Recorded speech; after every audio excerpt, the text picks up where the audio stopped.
Okay guys, call comes in, has a misfire, and I have a P0305. That means cylinder number 5 misfire. Okay?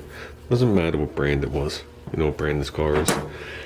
So you go to cylinder number 5. You do your initial checks. You go to cylinder number 5 because you know it's an ignition misfire at this point. So you unbolt the coil, you pull the coil out, you look at it, and you can see the coil's crispy. So the little cracks in it.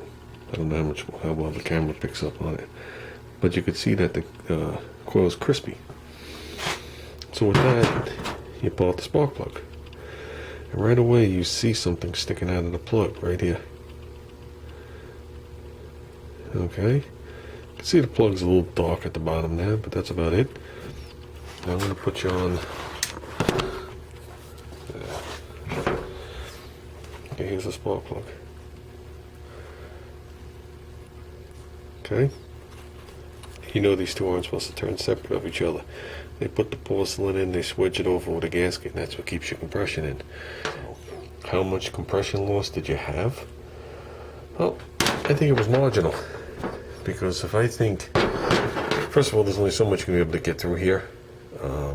If this thing was firing all the time and exploding and had enough compression loss, you would have seen a lot more damage than just the heat that burned this. Okay, but you would definitely have an explosion coming through. And this heat right here tells me that the cylinder was firing at one point, which it wasn't anymore. Or else it wouldn't be heat, it would just be air movement. And this is actually burnt. So, after some investigation, this plug was put in the car close to 10,000 miles before. So that tells me, first of all, there's no marking on the tip. If there was a marking on the tip here, whether it be a star or cross or whatever they put there, a line, that says it's a factory plug. Once that's no longer there, it's a replacement plug, even though it's the same plug. And just so you're aware, I did test this coil. The coil works absolutely mint.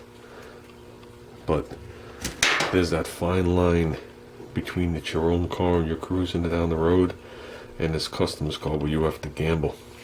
And there's a lot of heat going up into this baby. And I've seen these particular coils fail all on their own. And this particular coil had over 150,000 miles on it. So, and to do this coil, you had to take off the you had to take off the cowl.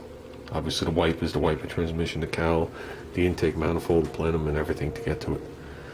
So a lot of times what you do in a situation like that is you'll take a good known part and you'll put it back there, and then you put what you think is marginal in the front of the engine where you can get to it. And you explain that to the customer if you're looking to save them a couple of dollars. Because if this part fails, it'll now fail on the next cylinder. And then you can just swap it real quick for the guy.